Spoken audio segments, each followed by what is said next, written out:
오늘 본문 1절과 2절에 이렇게 말씀을 합니다.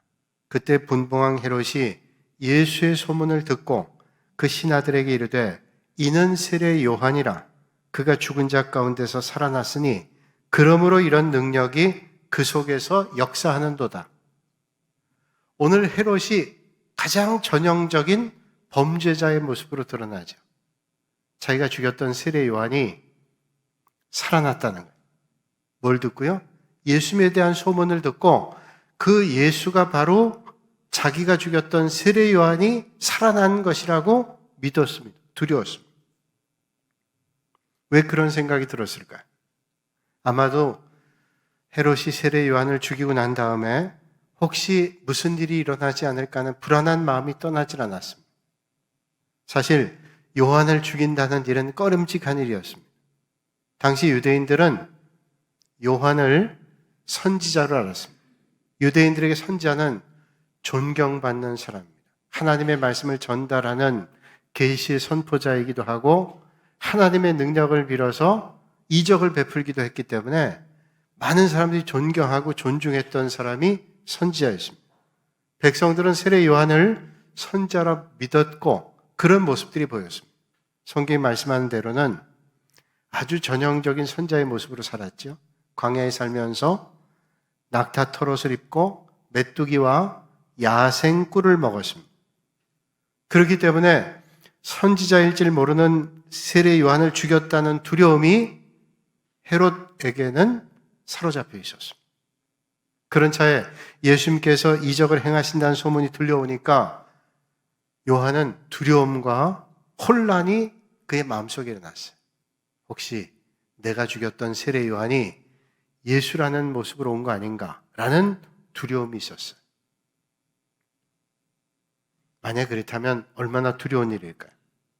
더구나 예수님을 부활한 세례 요한이라고 생각한 사람은 세례 요한을 죽인 헤롯만이 아닙니다. 그 당시에 많은 사람들이 그런 생각을 가지고 있었어요. 마태복음 16장 13절 이하에 보면 그 당시 예수님에 대한 생각을 우리가 볼 수 있습니다. 예수께서 빌립보 가이사랴 지방에 이르러 제자들에게 물어 이르시되 사람들이 인자를 누구라 하느냐? 이르되 더러는 세례 요한, 더러는 엘리야, 어떤 이는 예레미야나 선지자 중에 하나라고 하나이다 라고 제자들이 대답합니다. 그 대답 가운데 제일 먼저 나온 대답이 뭐예요? 인자를 누구라 하느냐? 나 예수를 사람들은 누구라 하느냐? 라고 물으니 더러는 말하기를 세례 요한이라, 엘리야, 예레미야, 또 어떤 선자라고. 그러니까 세례 요한일 것이다 라고 추정하는 사람들이 꽤 많았습니다. 왜 그런 생각을 사람들이 갖게 됐을까요? 당시 세례 요한이 헤롯에 의해 죽었다는 소식은 사람들에게 큰 충격이었습니다. 요한이 죽은 죄를 진 것도 아니고 죽을 만한 사람도 아닙니다. 많은 사람이 존경하던 사람이요, 그렇게 죽어서는 안 된다고 생각했어요. 이럴 수는 없다고 생각했어요. 그래서 뭔가 좀 바로잡아야 되겠다. 이렇게 끝나서는 안 된 일이다 라는 게 다 그 당시에 유대인들의 생각이었습니다.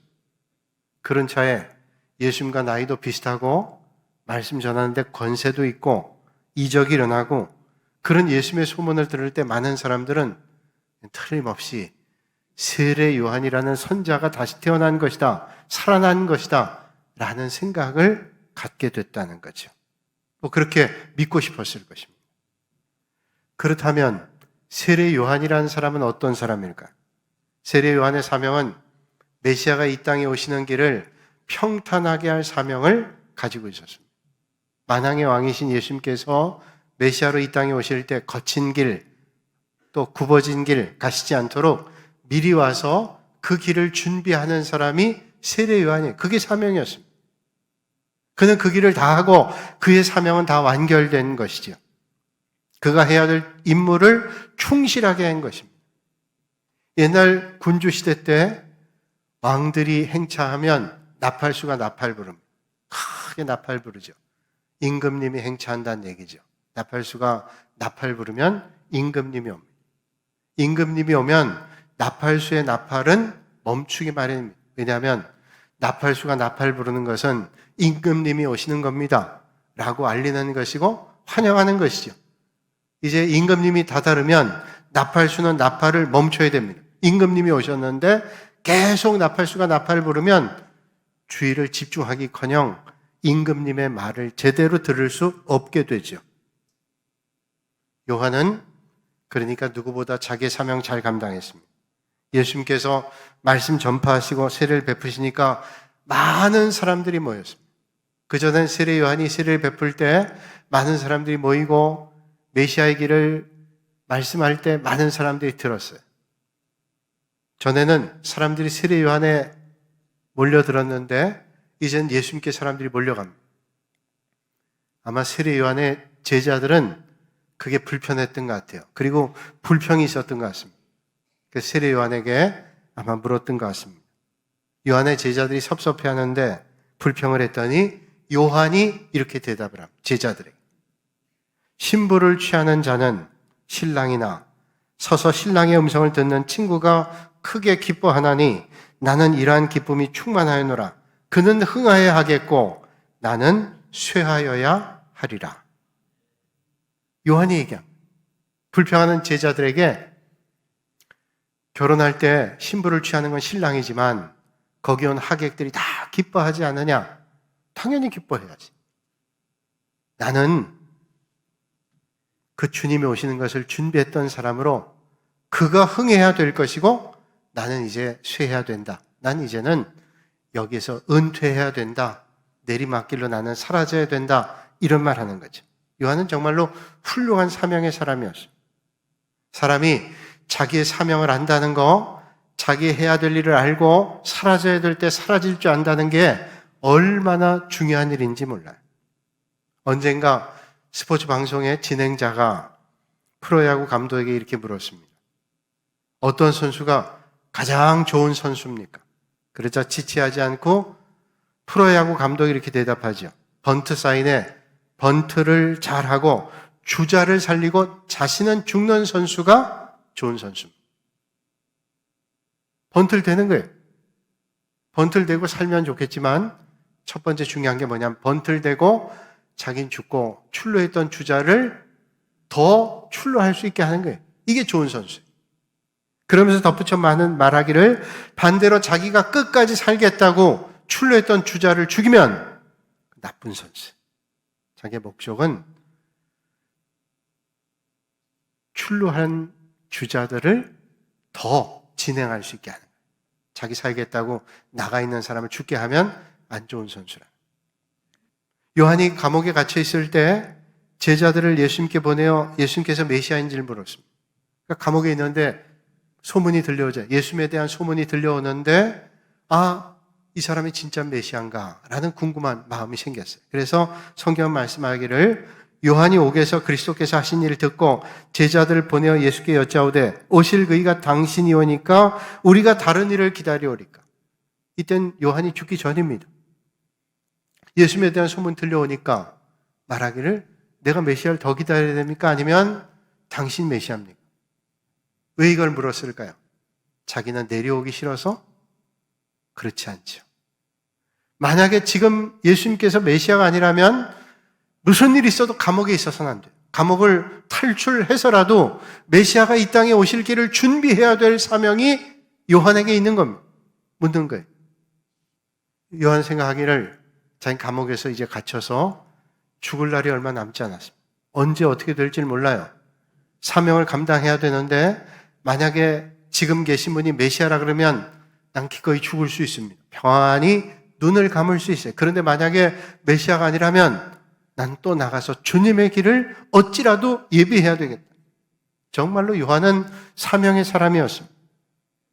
그렇다면 그런 사명의 사람이었다면 그 사명을 감당하고 평안한 삶을 살아야 되지 않아요? 그런데 메시아 길을 예비하기 위해서 그렇게 사명을 완수한 세례 요한이 비참한 죽음을 맞이했습니다. 헤롯 안티파스, 오늘 성경에 헤롯 나왔지만 헤롯 빌립의 형인 헤롯 안티파스가 그 동생이 하나 헤로디아를 그의 아내로 삼으려고 하죠. 그에 대해서 지적해요. 그 때문에 죽게 돼요. 그것도 비참하게 참술당합니다. 여러분, 하나님의 일을 감당했던 많은 믿음의 선배들이 그런 어려움을 겪어요. 지금도 이탈리아에 가면 여러 유적들이 남아있는데 바울이 참수형을 당했다고 하는 곳에 교회가 세워졌습니다. 세분수 교회, 세분수 수도원이라는 곳이 생겼는데 바울의 목을 쳤더니 목이 떨어져 나가면서 3번을 튀었답니다. 한 번 튀고 또 튀고 또 튀었는데 그곳에 샘이 솟았대요. 그래서 세분수 교회, 세분수 수도원이 생겼어요. 바울 같은 위대한 사역자도 참수형당했어요. 예수님을 따랐던 많은 사도들이 다 고난의 길을 걸었어요. 그럼 우리는 여기서 사명자의 죽음을 한번 생각해 봅니다. 하나님의 부름받은 선자로 가장 보람되고 영광스러운 죽음은 과연 어떤 죽음일까요? 하나님께 부름받고 우리가 언젠간 죽는데 가장 영광스러운 죽음이 뭘까를 우린 때때로 생각해 봐요. 사순절 기간에 우린 생각해 봅니다. 구약의 호세아 선지자는 우상을 숭배하고 패역한 이스라엘 백성들에게 하나님의 메시지를 선포하기 위해서 음란한 여인이었던 고멜과 결혼을 했어요. 이런 세상에 결혼하는데 음란한 여인과 결혼하고 싶은 남자가 어디 있습니까? 정숙하고 얌전하고 순종적이고 이런 사람하고 결혼하고 싶지. 그런데 그의 결혼 생활 자체가 하나님의 메시지를 전파한 도구가 됐어요. 음란하고 패역한 이스라엘 백성들, 우상 숭배하는 이스라엘 백성들이 마치 고멜과 같이 남편이 있지만 다른 남자를 만나는 그런 여인과 똑같다는 걸 빗대기 위해서 호세아 선지자에게 그 가정을 통해서 메시지를 전하는, 행복한 가정을 포기해야 됐던 호세아 선지자의 고뇌가 얼마나 컸을까요? 그렇지만 우리는 그가 포기하고 잃어야 했던 것보다 훨씬 더 크고 귀한 것을 얻었다는 것을 의심하잖아요. 때때로 우리가 믿음의 길을 걸 때 포기해야 될 게 있습니다. 믿음 때문에 잃어야 될 것들이 있습니다. 그러나 하나님 때문에 포기하고 잃는다면 우리는 궁극적으로 포기하고 잃는 게 아니라 하나님 안에 더 많은 것을 얻게 될 것도 믿습니다. 비록 이 세상의 것을 어느 정도 잃지만 이 세상과 비교할 수 없는 영원한 것을 얻을 수 있기 때문이죠. 그렇습니다. 우리는 영원한 것을 얻기 위해서 때로는 포기해야 될 것을 포기할 줄 알아요. 예전에 남미 에콰도르의 선교사로 29살에 순교한 짐 엘리엇이라는 선교사가 남긴 말입니다. 영원한 것을 얻기 위해서 영원하지 않은 것을 버리는 자는 바보가 아니다. 영원한 것을 얻기 위해서 영원하지 않은 거 버리는 건 바보가 아니죠. 현명한 사람. 영원하지 않은 것 붙잡고 영원한 것을 놓치는 것이 정말로 어리석음. 짐 엘리엇은 기독교 명문대학인 휘튼 대학을 수석으로 졸업했어요. 아주 유능한 학생이었죠. 그가 남미 에콰도르의 동료 4명과 함께 선교사로 파송받습니다. 이 남미 에콰도르의 아우카족 지역은 간 사람마다 선교를 못하고 다 죽어요. 그런데 5명 갔어요. 그야말로 선교지에 갔다가 복음을 전하지도 못하고 5명이 죽어서 강가에 버려졌습니다. 연락이 두절되자 그 선교사를 찾는 비행기가 보내졌고 죽은 시신 발견합니다. 당시 언론들이 선교에 대해 비난하기 시작했어요. 얼마나 불필요한 낭비인가. 유능한 젊은이들 거기 가서 복음도 전하지 못하고 이렇게 죽는 게 얼마나 불필요한 낭비인가. 선교에 대한 비난했어요. 그때 결혼한 지 27개월밖에 되지 않은 짐 엘리엇의 아내인 엘리자베스 엘리엇이 그 언론을 향해서 이렇게 말했습니다. 말씀을 삼가십시오. 낭비라니요. 내 남편의 죽음은 낭비가 아님. 그는 전 생애를 이것을 위해 준비했던 사람입니다. 바로 이 시간을 위해서 살아왔던 사람입니다. 그는 하나님께서 주신 자신의 책임을 수행하고 생의 목표를 달성하고 죽은 행복한 사람. 여기서 그의 이야기는 끝나지 않습니다. 그의 아내 엘리엇은 간호훈련을 받고 1년 후에 에콰도르의 아우카족이 있는 곳으로 갑니다. 외부에서 침입한 남자들은 죽이지만 여자들은 죽이는 게 수치라고 여겨져 죽이지 않았어요.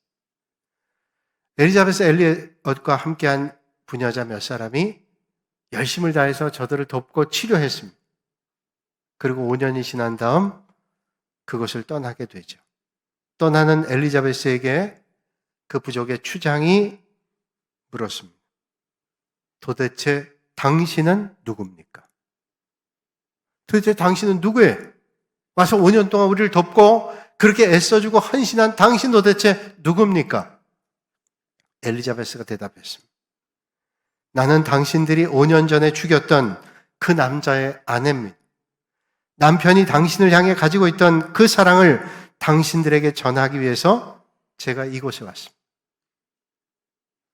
이 아우카족의 당시에 짐 엘리엇을 죽이는데 가담했던 추장이 나중에 이 말을 듣고 주변에 있는 사람들과 예수님을 영접했어요. 그리고 빌리그레함 목사님, 세계적인 부흥사죠. 빌리그레함 목사님이 그 지역에 가서 말씀 전할 때 이 아우카부족의 추정이 이런 간증을 했습니다. 우리들은 그분들에게서 복음을 받고 하나님을 믿게 됐습니다. 그 젊은이들의 희생이 아니었다면 우리는 아직도 그렇게 살고 있었을 것입니다. 그분들의 죽음으로 인해 우리들은 빛을 보게 됐습니다.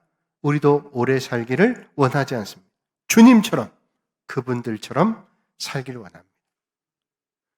그들이 아우카족에게 복음 전하기에 갔다가 세상 떠난 게 1956년 1월 8일.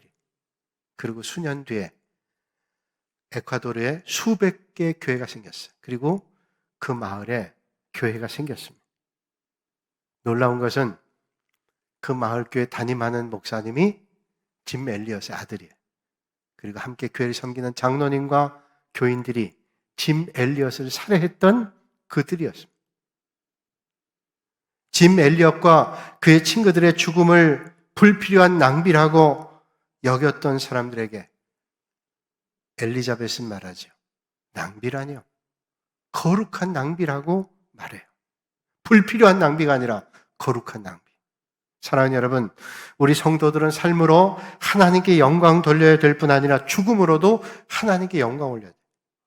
오늘 여러분의 삶의 자리에 하나님의 영광을 드러낸 역사가 있기를 주님의 이름으로 축복합니다. 오늘 본문 말씀에 하면 세례 요한은 죽었고 헤롯은 살았습니다. 세례 요한은 헤롯에게 고난받고 결국엔 억울하게 목배임 당했지만 헤롯은 고난당하지 않은 것 같아요. 어쩌면 세례 요한과 헤롯의 일은 오늘 세상의 일과 비슷하게 느껴질 때도 있습니다. 어떤 때는 의로운 사람이 고난당하고 악한 사람이 형통하는 것처럼 보일 때도 있습니다. 그래서 하나님은 참 불공평해 여겨질 때도 있습니다. 어떤 때는 참으로 하나님 계신가에 대한 의구심이 들 때도 있습니다. 도대체 하나님 계시다면 왜 세상이 이렇게 불합리할까? 라는 생각이 들 때도 있어요. 그러나 그렇게 생각은 너무도 짧은 생각이죠. 우리는 영원한 생명을 믿고 사는 사람, 우리는 세상의 시간과 믿지 않는 사람의 생각과는 다릅니다. 그러면 과연 세례 요한은 죽었고 헤롯은 살았을까요? 아닙니다. 영생을 사는 믿음의 눈으로 보면 오히려 반대입니다. 세례 요한은 살았고 헤롯은 죽었습니다. 세례 요한은 성공했고 헤롯은 망했습니다. 세례 요한은 말로 다 할 수 없는 하나님의 영광의 면류관, 생명의 면류관 받았지만 헤롯은 수치스러운 삶을 살다 끝났어요. 생각해보면 세례 요한이라고 왜 죽음이 무섭지 않았겠어요? 세례 요한이라고 왜 광야의 생활이 힘겹지 않았겠습니까? 그러나 그가 그렇게 살아갈 수 있었던 까닭은 믿음 때문이요, 영생 때문이요. 그리고 그의 선택은 옳았습니다. 독일의 신학자 가운데 디트리 보네퍼라는 사람이 있죠.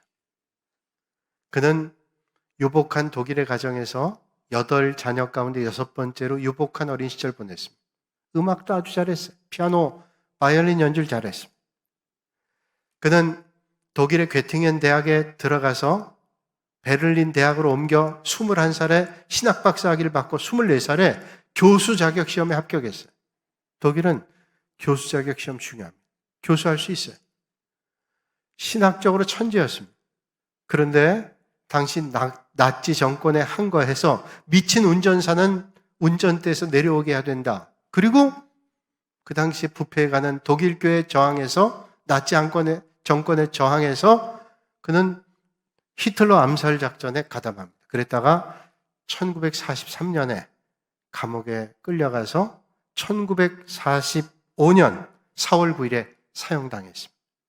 히틀러가 자살하기 15일 전. 그는 그의 책에서 나는 누구인가라는 글을 썼습니다. 우리가 잘 알고 있는 내용. 나는 누구인가? 남들은 종종 내게 말하기를 감방에서 나오는 나의 모습이 어찌나 침착하고 명랑하고 확고한지 마치 성에서 나오는 영주 같다는데 나는 누구인가? 남들은 종종 내게 말하기를 간수들과 대하는 내 모습이 어찌나 자유롭고 사근사근하고 밝은지 마치 내가 명령하는 자 같다고 하는데 나는 누구인가? 남들은 종종 내게 말하기를 불행한 나날을 견디는 내 모습이 어찌나 한결같고 벙글거리고 당당한지 늘 승리하는 사람과 같다는데 남들이 말한 내가 참 난가? 나 스스로 하는 내가 참 나인가? 남들이 보면 그래도 자기는 그렇지 않았어요. 그는 이런 고백합니다. 세상에 갇힌 새처럼 불안하고 병약한 나. 그러나 하나님은 오늘도 사랑하는 여러분들과 제가 이런 믿음의 삶을 담대하게 살기를 원하고 계십니다. 요세푸스라는 초대교회 역사가의 역사에 의하면 그 후 헤롯 안티파스는 나바테아 전쟁을 하다가 죽습니다. 이 나바테아 전쟁에 자기들이 힘이 부족해서 그 당시에 황제였던 로마의 황제 디베리우스에게 도움을 청하죠. 디베리우스는 헤롯 안티파스하고 아주 친했습니다. 그래서 기꺼이 돕기로 했고 거기까지 로마 군대를 보내기가 힘들어서 가까이 있는 시리아 총독이었던 바테리우스라는 사람에게 가서 도우라고 명령합니다. 로마의 황제가 명령하니까 시리아의 분봉왕이었던 바테리우스는 도우러 가죠. 그런데 마땅하지 않았어요. 왜냐하면 헤롯 안티파스와 바테리우스는 좋은 관계가 아닙니다. 서로 더 높은 곳에 올라가려고 했던 정적 관계이기 때문에 사실은 돕고 싶지 않았어요. 그러나 디베리우스 왕이 도우라 하니 헤롯 안티파스하고 얼마나 디베리우스가 가까웠는가 하면 헤롯 안티파스가 갈릴리 바다 오른쪽에 있는 디베리아라는 곳을 명명하죠. 그래서 갈릴리 바다를 디베리아라고도 얘기해요. 디베리아. 가까웠어요. 근데 그때 디베리우스가 죽습니다. 도우러 가던 바테리우스가 그 명령을 접고 돕지 않았어요. 전쟁터에서 헤롯 안티파스는 비참한 죽음 맞이했어요. 요한의 목을 요구했던 악녀였던 헤로디아의 딸, 오늘 본문에 나와 있지 않지만 다른 성경 보면 살로메는 추운 겨울에 강을 걷다가 얼은 강 위에서 얼음이 깨지면서 물에 빠져 그 얼음의 날카로운 얼음 조각이 목을 베서 그 자리에 죽습니다. 비참한 삶으로 끝냈어요. 오늘 우리는 언젠간 이 땅을 떠나게 됩니다. 우리는 어떤 죽음을 맞이해야 될까요? 선자로서 메시아기를 예비하던 삶을 살았던 세례 요한에게 그에게 어울리는 의로운 죽음으로 하나님께 영광 올렸습니다. 오늘 우리의 하루하루의 삶은 우리가 어떤 죽음을 맞이하게 될 것인가를 결정하는 것입니다. 사순절 기간에 나누고 싶은 은혜입니다. 오늘 우리가 살아가는 삶의 모습이 우리가 맞이하게 될 죽음의 모습이라는 것을 기억하고 매 순간을 하나님 앞에서 성실하게 살아가실 수 있는 여러분들이 되시기를 주님의 이름으로 축복합니다.